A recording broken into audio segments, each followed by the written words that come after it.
dado de saúde vale pelo menos 7 vezes mais do que o seu dado financeiro.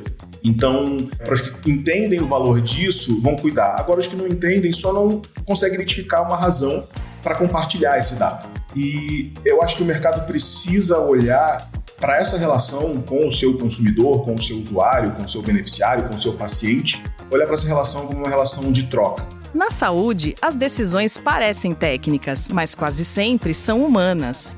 Na 9ª temporada do Vioral, Paulo Crepaldi, Behavior Designer, conduz conversas com líderes, médicos e especialistas para revelar o que acelera e o que trava as decisões que mudam a saúde. Vioral, as decisões que movem a saúde. Uma dose oral quinzenal para seus ouvidos. Siga na sua plataforma de áudio preferida.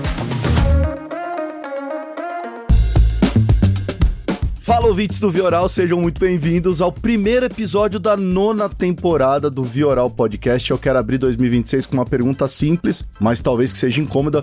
Por que a saúde continua investindo em tecnologia e ainda assim segue tendo tanta dificuldade para transformar dado em cuidado real? Alguns números aí para vocês se ligarem. No Brasil, a digitalização avançou. Se você pega dados do TIC Saúde 2024, 92% dos estabelecimentos já usam sistemas eletrônicos. Mas existe um desencaixe importante, que é como que esses profissionais de saúde estão sendo capacitados, letrados em toda essa tecnologia. E ao mesmo tempo, a gente tem uma pressão agora gigante pela tal das 2 letrinhas mais faladas no mundo, IA. Inteligência artificial, às vezes eu brinco que para mim é uma inteligência alienígena, aí você que sabe, tá? Mas olha só, em pesquisa da McKinsey com líderes do setor da saúde, 85% disseram estar explorando ou já adotando IA generativa. Então, a pergunta mudou. O problema não é só ter a tecnologia, é você integrar, governar, priorizar, e aí entra o grande ponto que talvez a gente vai discutir aqui hoje, que é gerar valor de verdade. E para abrir a temporada, eu recebo o Thiago Bonfim, founder da Karen Health Tech, que foi fundada lá em 2018, ele vai contar um pouquinho dessa história. Só que ele vem defendendo uma tese muito interessante, tá? Que é usar a IA para converter protocolos clínicos em jornadas digitais gamificadas, melhorar a adesão, promover autocuidado, reduzir custos evitáveis. Só que tem uma coisa que me chamou muito a atenção, que é uma provocação da Karen, que é o seguinte: a saúde não precisa de mais um app. Ele vai falar um pouquinho disso aí pra gente também. Ela precisa de tecnologia. Thiago, seja bem-vindo ao Vioral. Paulo, obrigado pelo convite. É um prazer estar aqui com você e poder responder essas perguntas aí. Que show, Thiago. Então vou botar você já no fogo aqui, tá? Legal. Então vamos lá. Eu queria uma conversa hoje menos sobre hype e mais sobre execução. O que você acha que a saúde ainda não entendeu sobre comportamento, adesão e transformação digital de verdade? Bom, isso faz parte um pouquinho da nossa tese, né, da gamificação, né, tá na raiz disso. Eu acho que, de maneira geral, o usuário olha para a saúde como um serviço. A gente está num país onde a minoria das pessoas paga por esse serviço, né, mas ela entende que ela paga e ela quer usar quando ela precisa. E, ao longo do tempo, a gente vai vendo que a saúde é uma coisa contínua, né, é uma jornada. E eu acho que o mercado precisa entender essa relação como uma relação de troca. É muito simples entender que todo player do nosso mercado quer o seu dado. Você sendo cliente dele ou não, ele quer o seu dado, ele quer tratar o seu dado. Ele quer encontrar uma nova oportunidade de vender um produto, de te trazer para a operação dele. Mas por que o usuário vai passar o dado, vai compartilhar o dado? Né? Talvez boa parte desse usuário não entenda o valor do dado. Mas, palavras do Bruno Borg, presidente da BSS, que hoje o dado de saúde vale pelo menos 7 vezes mais do que o seu dado financeiro.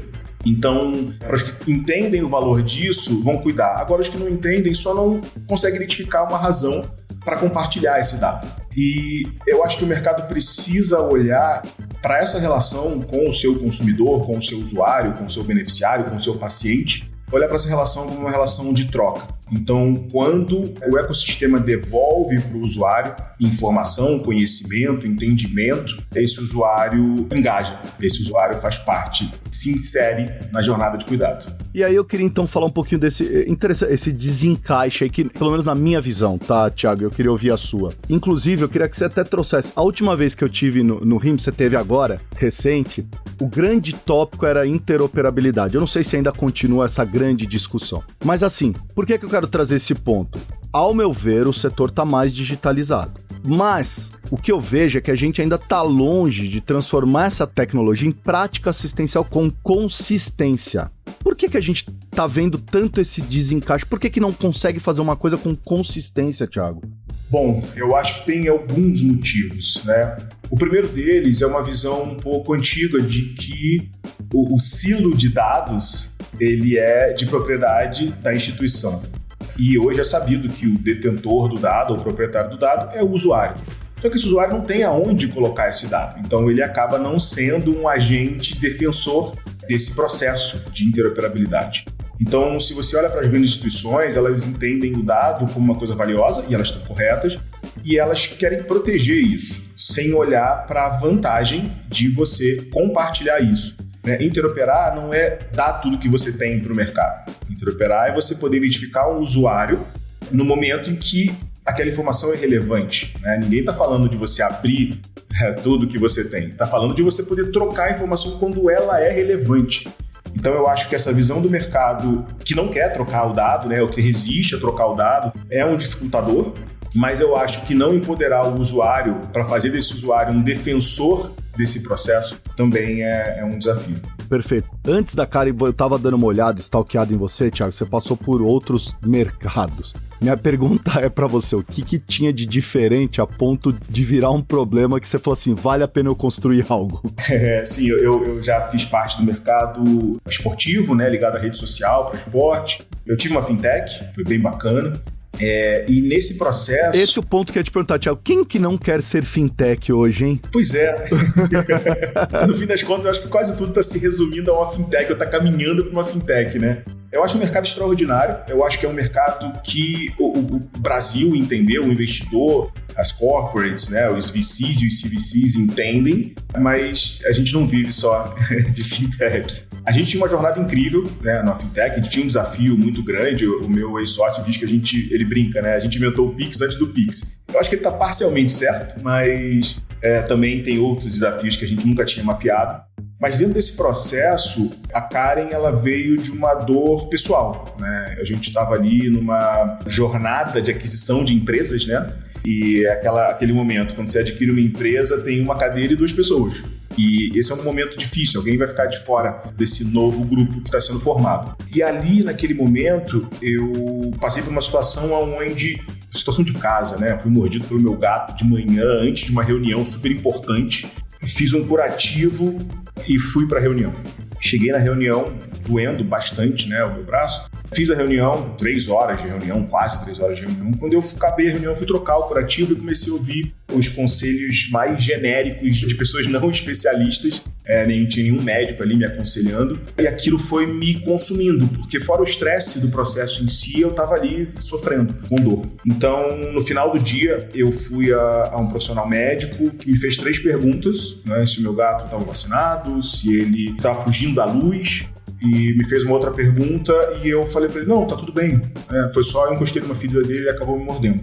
Ela falou, Thiago, vai pra casa, tá tudo bem. E naquele momento eu entendi que a atenção focada de um profissional de saúde muda completamente a sua percepção sobre o seu estado de saúde. E foi por isso que eu decidi fundar a Karen. Algumas semanas depois, a mãe de um dos founders teve uma intoxicação por lítio e a gente falou, cara, é isso, olha, não faz sentido, porque ela foi a 2 médicos diferentes que receitaram 2 coisas diferentes e essas coisas conflitaram, porque um profissional não considerou o que o outro tinha recomendado. Então a gente falou, um sistema treinado identificaria isso em 1 segundo, E aí ficou muito claro que a gente deveria caminhar em direção à Karen. Foi assim que a gente começou. Caramba, que jornada maluca, Thiago. Agora, quando ela nasce, eu imagino que tinha essa dor muito visível para vocês. Eu queria entender assim, qual que era a dor visível quando ela nasce e o que vocês estão vendo de dor? Mudou essa dor hoje, assim? Lá de 2018 para hoje, ela continua a mesma, ela só deu uma evoluída? Me conta um pouquinho, se eu quero entender a dor quando ela nasceu e a dor de hoje. Mudou bastante. Em 2018, a gente estava falando de acesso, Eu brincava muito dizendo o seguinte, se eu tivesse um amigo médico, eu tinha mandado um WhatsApp para ele. E eu não tinha, e eu tive que ir pelos caminhos normais. Mas ficou muito claro que naquela época ter acesso à telemedicina, a gente está falando de 2018, não era liberado a telemedicina no Brasil, teria um valor muito grande, Eu pensei, eu não sou a única pessoa ocupada, com uma agenda lotada e com momentos estressantes do dia, que precisa tirar uma dúvida, mas que não quer tirar uma dúvida de maneira displicente, que gostaria gostaria de falar com um profissional treinado. Então foi assim que a gente começou, né? Então ainda no finalzinho de 2018, início de 2019, a gente acabou migrando para os protocolos, e aí isso sim foi uma grande transformação para a gente. Hoje a Karen tem telemedicina, mas ela sempre foi focada, né, desde o momento que ela conseguiu o seu primeiro cliente, ela já estava muito ligada a protocolos médicos e automação de protocolos médicos, geração de insights para a cadeia, porque a gente gera insights tanto para o paciente quanto para o profissional de saúde, seja ele médico, enfermeiro, gestor, médico. E aí, quando a IA veio da maneira que a gente conhece hoje, a gente tinha uma base muito robusta. Então, ela trouxe ali uma coisa de performance pra gente, de alternativas que a gente antes ou tinha muita dificuldade de fazer ou não tinha visão. Mas eu costumo dizer hoje que ainda que a IA, né, a gente desligasse 100% da nossa IA hoje na Karen, a gente tem diversas maneiras, né? A gente tem SLM, LLM, a gente ainda assim entregaria um valor muito grande na jornada de automação e melhoria da jornada de trabalho das equipes de saúde. Então hoje, se a gente fosse explicar, Thiago, para quem está nos ouvindo aqui, quando você olha para a empresa, ela é o quê? Uma empresa de engajamento, de automação, de infraestrutura, de cuidado. Como é que vocês definem a Karen para quem está nos ouvindo e falando assim, tá bom, mas o que vocês são? A gente costuma dizer que é muito sobre acesso, né? Então a Karen, quando a gente fala de propósito, a gente está falando de acesso à saúde, ampliar o acesso à saúde de maneira geral. Mas o que a gente vende na prática é engajamento. Então, o que eu quero trazer de transformação para as jornadas dos meus clientes é o paciente engajado te empodera de dados e esses dados te permitem economizar recursos cuidando melhor da sua população. É isso que a Karen faz. Como ela faz isso? Ela faz isso através de protocolos médicos, né? Então, protocolos médicos dentro de uma jornada de saúde adequada, porque se você pergunta para o seu paciente no momento errado, na hora errada, ele não vai entender e tende a te ignorar. E você corre um risco muito grande que é de perder o canal de comunicação com esse seu usuário. Então, uma vez que você entende a jornada e você traz o seu paciente para ela, isso é muito poderoso. Só te dando um dado, a gente hoje atende o BNDES, a FAPS, né, a operadora de autogestão do BNDES, e a primeira vez que eles tiveram acesso com a nossa ferramenta de engajamento, de gamificação, no primeiro ciclo trimestral, 76% das pessoas fizeram pelo menos um movimento positivo em direção à própria saúde. Na prática, elas entenderam que elas tinham uma pendência com a saúde, às vezes era fazer um exame, às vezes era num profissional médico. E a hora que elas entenderam, elas falaram, é só isso que eu preciso fazer para estar em dia com a minha saúde? Então eu vou fazer. Então 76% das pessoas não foi uma jornada de educação, foi uma jornada de exposição, né? A Karen tem um elemento visual de gamificação que deixa muito claro se ele está feliz ou triste com você, né? A gente hoje ainda usa uma flor, a gente tem versões disso hoje. O que é? Tipo, só para deixar mais claro, tipo um NPS, Thiago, ou não? É um elemento visual. Então, no aplicativo do BNDES, especificamente, é uma flor. Tá. Então, quando você abre o aplicativo, ele é um aplicativo de operadora de saúde normal. Só que ela tem um elemento visual, logo de cara, que ele está feliz ou triste. E se ele está triste, ele te diz, você tem uma pendência com a sua saúde. Você clica nisso e você entende qual é a pendência. Então, sem uma jornada de educação, apenas com o contato com essa interação, 76% da população gerou um movimento positivo em direção à própria saúde. E isso foi muito legal pra gente. Então, o teu cliente, para quem tá nos ouvindo aqui, então o cliente é quem? É a operadora, é o governo, é a indústria farmacêutica, é uma grande clínica. Me conta um pouquinho assim, quem que adquire os serviços da Karen, como que eles fazem assim? Se eles estão nos ouvindo, tá bom, eu quero entrar em contato com eles. Como é que faz, Thiago? Eu acho que o nosso cliente mais imediato são as operadoras de saúde, porque a gente, durante muito tempo, trilhou esse caminho. Então, a gente tem muitas soluções prontas para esse mercado que fazem com que a jornada de adesão seja muito rápida. Existe uma verdade no mercado, eu estava falando na semana passada sobre isso, de que eu não quero implantar uma jornada de linha de cuidado porque isso vai demorar 2-3 anos para dar resultado e 2-3 anos é o ciclo que eu vou perder o meu beneficiário. E a minha resposta é, se você contratou uma linha de cuidado que não te deu resultado em 90 dias, você contratou errado, é só isso. Não aceita essa verdade que você precisa demorar 2 anos para ter resultado. Isso não é verdade. A gente, na Karen, o meu maior desafio é conseguir colocar a ferramenta na mão do meu usuário. Porque quando o meu usuário começa a usar a ferramenta, ele começa a entender. Ele começa a perguntar e ele começa a ter ideias. Esse é o momento mágico para mim, porque nesse momento eu parei de vender. Então, uma linha de cuidado eficiente, ela te dá resultado nos primeiros 30 dias. E ela vai te dar resultado financeiro de engajamento inevitavelmente dentro de 90 dias. E se ela não deu, você só contratou errado, ou você precisa corrigir, né? Então, verdades que o mercado aceita e que não são verdade já há algum tempo. A gente falou muito de uma crítica forte que vocês fazem aos aplicativos dos setores. App muito igual, né? Muito similar, as funções básicas e não se conectam, as interfaces então nem se fala, experiência zero para o cliente, né?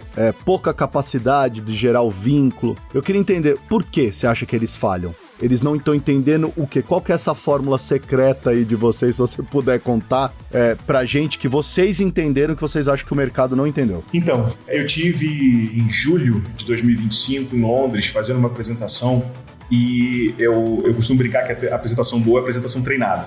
Se você está treinado, a apresentação é boa.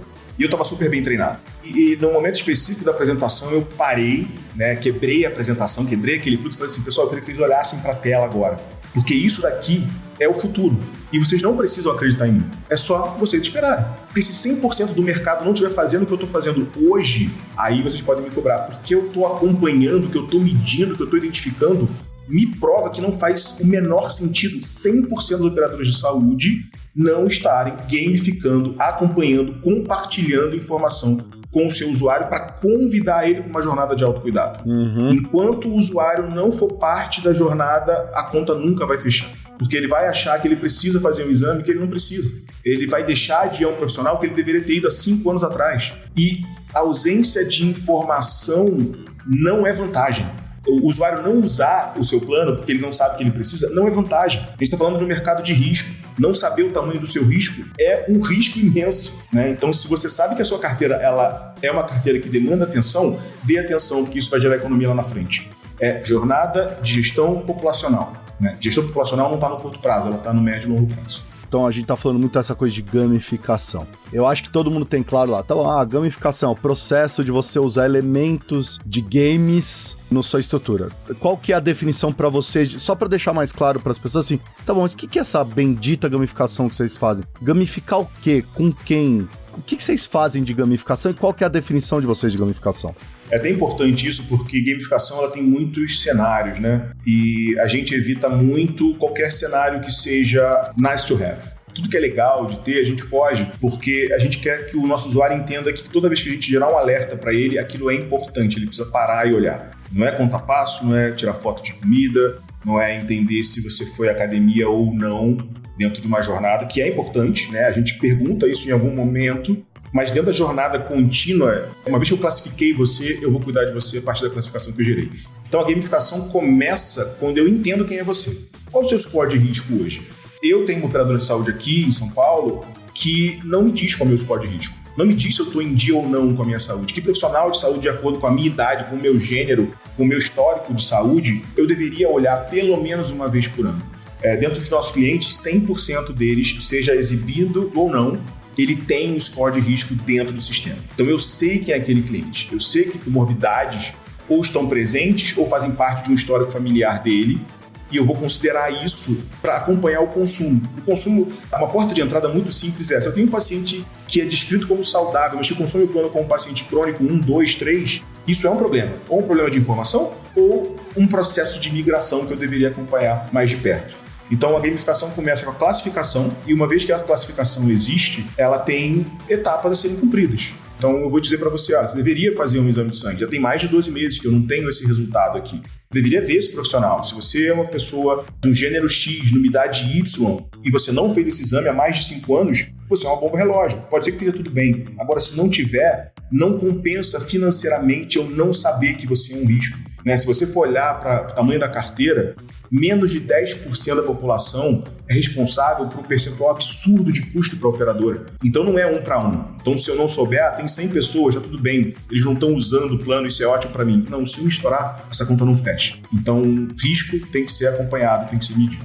Eu estava dando uma olhada, Thiago, nas matérias que você me enviou, você fala muito de conectar essa gamificação à atenção primária. E aí eu fico me perguntando, o que vocês estão tentando fazer? Vocês estão tentando construir uma interface melhor ou um novo modelo de condução da jornada do cara? Eu acho que a gente está fazendo um pouquinho dos dois. A OMS diz que em torno de 80% dos problemas da saúde podem ser resolvidos com jornadas de atenção primária. Então, sejam situações simples que parecem complexas e que exigem mais do sistema. Sejam situações simples que evoluem para uma situação complexa e aí sim ela de fato vai exigir do sistema e custa caro. Se você cuida do início, é mais barato e é melhor. Então, hoje, quando a gente consegue trazer informação para o ecossistema, a gente traz uma economia financeira ao mesmo tempo que traz uma melhora no cuidado da saúde da população. Então, é um jogo de ganha-ganha. Então, eu acho que informação é poder, né?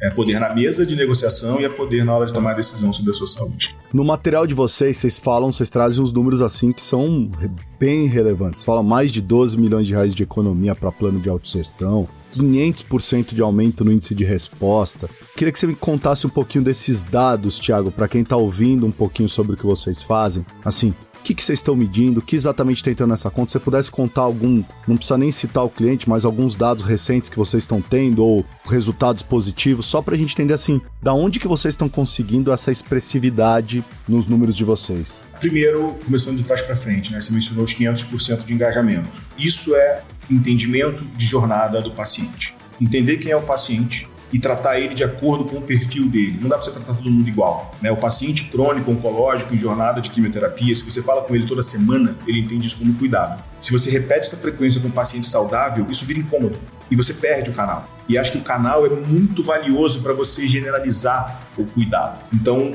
como eu disse, a gente avalia o risco daquele paciente, entende a jornada dele, entende os momentos que ele consome o plano, os momentos que a gente deveria falar com ele, a frequência, e quando a gente acerta isso, a gente consegue fazer com que o nosso usuário reconheça na gente um aliado. E essa jornada, ela passa a acontecer de maneira muito tranquila.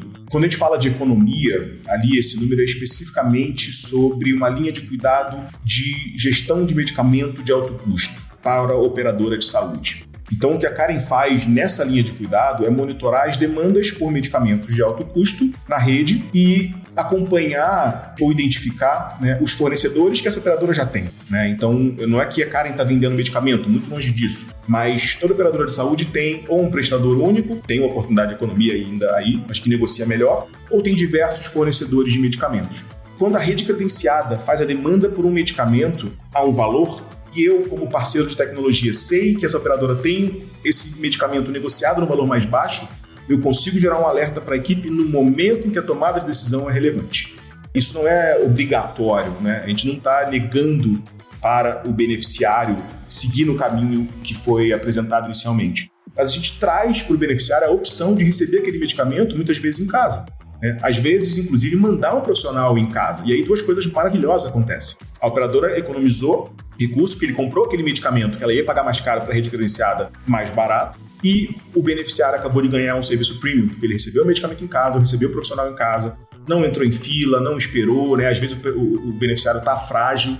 Então, acho que, de novo, é um ganha-ganha para todo mundo. Boa. InterSystems, o que ela muda o jogo para vocês, essa integração com esse ecossistema? Então, essa jornada da InterSystems é muito engraçada, porque em 2024 eles convidaram a gente e eu disse para eles que não. Para quem não conhece, explica, Thiago, só para quem não conhece o que é InterSystems e o que é esse ecossistema. Legal. A InterSystems é o maior player de interoperabilidade do mercado americano. É o principal parceiro da Epic, que é o maior prontuário em presença do mercado americano. Mais de 70% do mercado americano usa a Epic.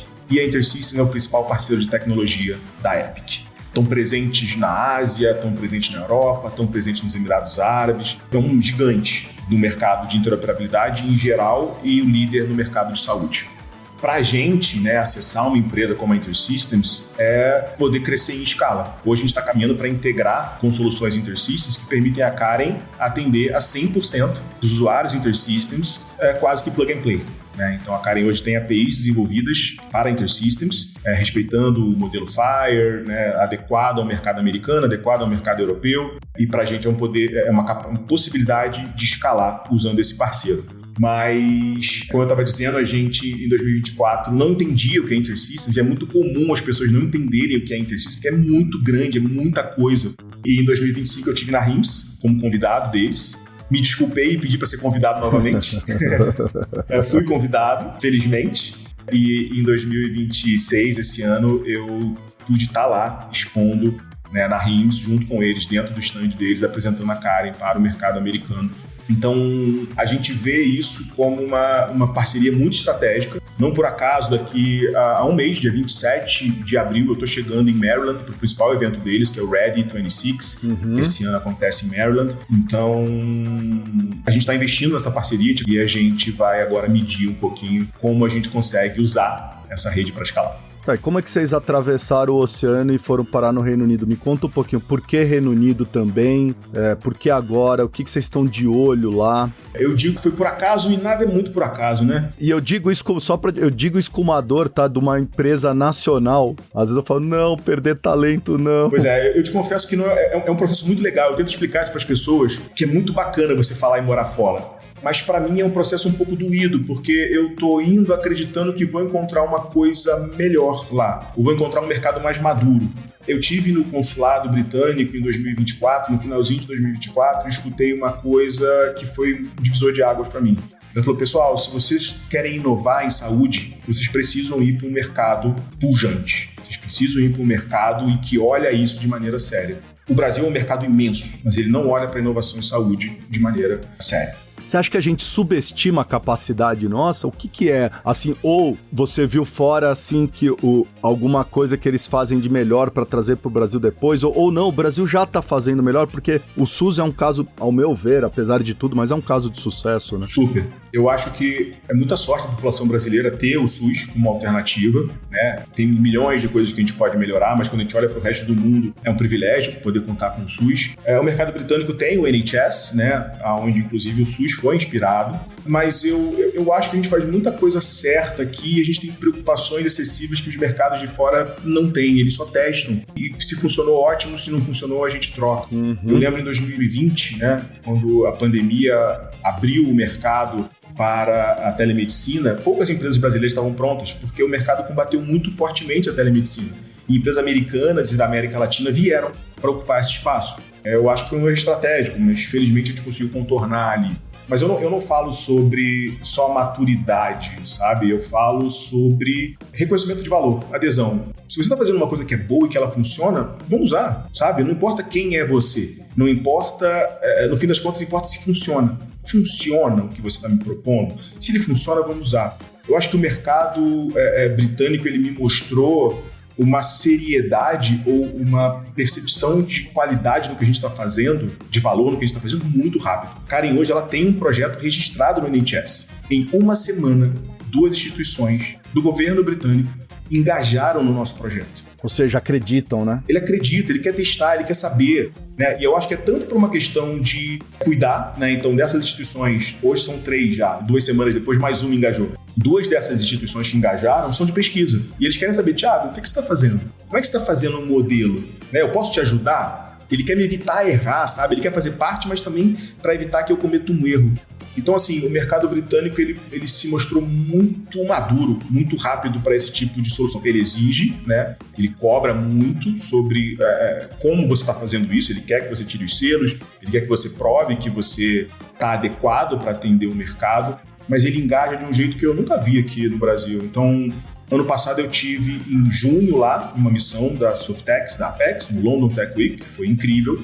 Em julho eu estava voltando. E no dia 15 de julho eu estava com a minha empresa aberta no Reino Unido e já conversando com órgãos de fomento, com instituições, com universidades, com hospitais, sabe? Então funciona muito rápido lá. Então é por isso que a gente está indo, tá? Zero querer morar fora. E eu não estou indo para Londres, eu estou indo para Leeds. Todo mundo fala que legal você morar em Londres. Não, estou indo morar em Leeds. Com muito orgulho, porque a Universidade de Leeds abraçou a gente, né? A Nexus, que é o centro de inovação da Universidade de Leeds, abraçou a gente, entendeu o nosso desafio. Então eu fico muito feliz de estar indo para lá, mas de longe não é para passar férias e nem para curtir a Europa. Já que a gente está falando de próximos capítulos, Chiar Saúde. Vamos lá, sem estragar a surpresa, porque eu sei que vocês estão num momento de lançamento aí, mas assim, qual é a dor concreta que esse lançamento vai resolver, Thiago? Então, o Chiar Saúde, ele é o QR Saúde, né? Assim como Karen virou Karen, o Chiar Saúde ou QR Saúde, ele é um compilado de tudo que a gente aprendeu na Karen.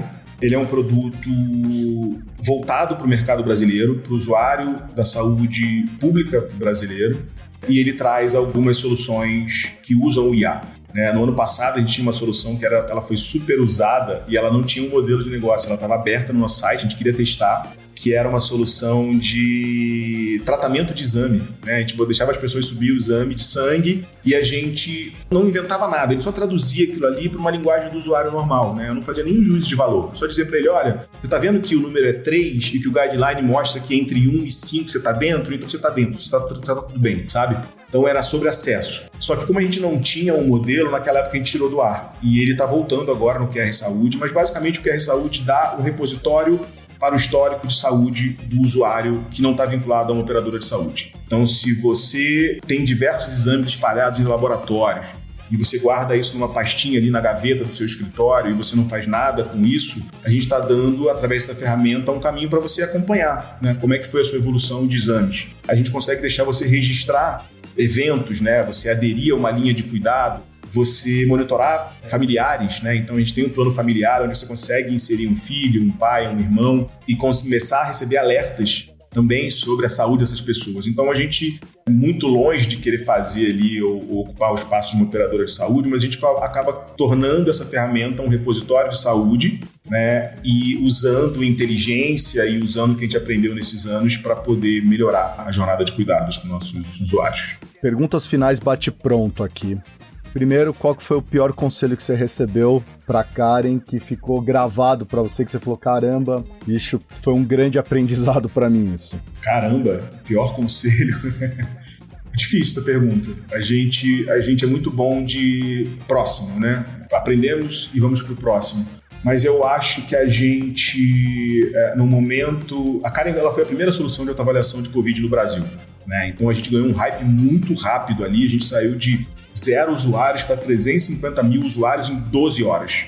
Foram 2 milhões de pessoas em menos de 48 horas ali na pandemia. É o famoso na hora certa, no lugar certo, né? Pois é. E ali naquele momento, eu recebi um conselho de que parecia muito certo, né? Que falou, Thiago, vocês subiram. Agora a Karen é o grande player, porque o Ministério da Saúde ligou pra gente, o Ministério da Ciência e Tecnologia convidou a gente para um projeto, né? A gente, inclusive, recebeu dinheiro de fomento do MCTI. E a gente duvidou da nossa vocação B2B, B2B2C, né? E tentou fazer da Karen ali com pouquíssimos dados uma empresa para acessar o usuário final sem ter estrutura e sem ter visão. Então eu acho que isso foi um erro estratégico, mas que a gente... E por isso a gente não aproveitou muitas oportunidades que vieram, né, por conta da pandemia. Mas eu acho que rapidamente a gente corrigiu isso e voltou ali para nossa trilha B2B, que é longa, mas que a gente conhece e domina um pouco mais. Show. Se um executivo estiver ouvindo esse episódio pensando em contratar uma solução com inteligência artificial em saúde, quais são as 3 perguntas que ele precisa fazer antes de assinar o contrato com essa empresa? Isso é super importante. Vou ter cuidado para responder isso. Mas a primeira coisa que eu diria é, isso é um problema real? Seu, interno, olha para dentro. Porque contratar IA virou hype, você tem verba, o executivo ele tem verba para contratar, né? Então assim, qual problema eu de fato quero resolver? Eu não quero só colocar IA, eu não quero só escrever a minha consulta e colocar isso pro prontuário, isso é uma dor real? Acho que essa é a primeira coisa. A segunda coisa é, quanto custa? Dá para subsistir após a prova de conceito? Né? Não dá para a melhor solução estar concorrendo com você, né? Às vezes as empresas fazem isso, elas abrem concorrência entre empresas e chega lá no final e fala, essa empresa é super legal, eu não consigo pagar porque eu tenho 4 milhões de vidas e vezes 4 milhões que aquela empresa cobra por usuário, eu não consigo pagar, né? Então, já participei de processos onde eu não ganhei e eu sei que quem ganhou não foi contratado porque o modelo não permitia, né?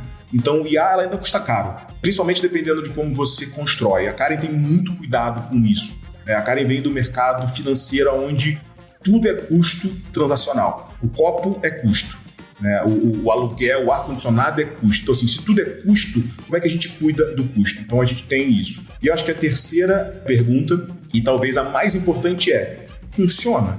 Porque ser legal não é o bastante. Então, eu sempre recomendo. No ano passado eu fiz algumas reuniões, até parei de fazer isso, mas eu fazia algumas reuniões que eu dizia o seguinte, pô, que bom que você gostou. Agora eu só preciso te dizer uma última coisa muito importante. Não acredita em nada do que eu te falei. Porque eu estou vendendo. Testa a ferramenta. Liga para os meus clientes. Porque eu sei que todo mundo que veio antes de mim te mostrou um quadro de cliente, não mostrou? Liga para o cliente deles. Vê se eles estão satisfeitos. Vê se o custo para de pé. Então, assim como você faz para mim, não acredita no que eu estou falando, liga para os meus clientes, testa a minha ferramenta, faz com todo mundo, porque isso vai melhorar o mercado um absurdo. Maravilha. Thiago, olha, eu só tenho que agradecer. Eu espero daqui a algum tempo você volte aqui no Vioral para contar toda a tua experiência em leads. Deixa desejar a você sucesso, que a gente veja a Karen aí como um orgulho nacional aí fora. Eu acho que a grande síntese que fica para mim dessa nossa conversa, que eu adorei, é que acho que a próxima fase que a gente tá vendo da saúde não vai ser vencida por quem tiver a melhor IA, ou mais uma interface, ou sei lá. Mas para mim ficou muito claro aqui que vai ser vencida porque conseguir transformar esse dado em contexto, esse contexto em ação e a ação em continuidade do cuidado, que eu acho que essa é a grande discussão que a gente tá tendo aqui. Para mim foi, acho que talvez o ponto mais interessante dessa trajetória da Karen, né, que vocês começaram a defender essa tese de engajamento e aí aprofundar em dados, integração, automação, IA, agora com um novo lançamento que é o QR Saúde. Como marqueteiro de profissão, fica aqui minha curiosidade, Thiago. Karen, esse nome, Care e o N, hein? Esse N vem do quê? N People? N1? O que é o N do Karen? Eu costumo brincar que na Karen a gente é muito bom de saber o que a gente não é bom. E marketing, nome, branding, a gente não é bom. Então a gente começou a escrever muitos nomes, né? E dentre esses nomes tinha Care Network. E aí a gente queria um nome feminino na época e a gente começou a tentar cortar e Care Network acabou virando Karen. Então fica a ideia do Care Anyone, Care Any People, pronto. Maravilha. Thiago, obrigado, viu? Muito obrigado, foi ótimo. Queria só agradecer você por estar brilhantando aqui, abrindo a 9ª temporada do Vioral Podcast. Paulo, obrigado pelo convite, um prazer. Desde já aceito o convite da gente voltar a falar de repente de leads, te dar um panorama de como é que as coisas estão por lá. O mercado é diferente, mas eu acho que a gente só consegue entender quão diferente quando a gente de fato está lá, né? Eu saí do Rio e hoje moro em São Paulo e foi uma mudança absurda. Imagino a mesma coisa nesse novo ciclo e vai ser um prazer poder compartilhar com vocês também. Maravilha. Para os investidores, VCs que ouvem o Vioral, em que situação que tá, Karen? Se o cara tá interessado, vocês estão nessa fase, não estão buscando investimento, não estão só para... sempre tem uns investidores que me mandam mensagem, pô, Paulo, você falou com aquela startup, qual que é a posição deles? Paulo, a gente está com rodada aberta, né, estrategicamente pensando em entrada de um outro mercado, né, então a Karen ela é uma empresa do mercado britânico, inclusive para pessoas que têm residência fiscal no Reino Unido, a gente tem vantagens fiscais que o governo britânico oferece, mas a gente está com a rodada aberta de maneira geral, porque a Karen ela deixou de fazer uma rodada no ciclo passado. A gente acha, eu e a Karen, a gente está num momento muito certo, né? O mercado está entendendo o valor de saúde e eu costumo brincar dizendo o seguinte, hoje a festa está aberta, então sejam bem-vindos à festa, né? Façam parte, entrem. Em algum momento, não importa quanto dinheiro você quer investir, não vai dar para fazer parte, né? A gente tem empresas hoje no mercado americano que captaram $250 bilhão. Né? Empresas, inclusive, que a gente faz parte do que eles fazem hoje. E a Karen muito longe de ter captado algo próximo a isso. Mas se você quiser oferecer 1 milhão, 10 milhões de reais para essa empresa, esquece, não tem chance. E essa empresa está ocupando muitos espaços dentro da área de IA em saúde. Então, a Karen olha muito com cuidado, né? Porque a gente entende que equity é o que a gente tem de mais valioso, mas a gente está, sim, aberto a conversas e entendendo o mercado, se faz sentido para o nosso investidor, né? Eu acho que é legal a gente falar com VCs, mas também falar com CVCs, mas estamos com a rodada aberta e é isso. Maravilha. Então, gente, esse foi o Thiago Bonfim, CEO e founder da Karen, abrilhantando aqui a 9ª temporada do Vioral Podcast. E você que nos ouviu, fica a pergunta. Na sua organização, a tecnologia já virou cuidado acionável ou ainda está parada na camada do discurso? Este é o Vioral, eu sou o PC e eu fui.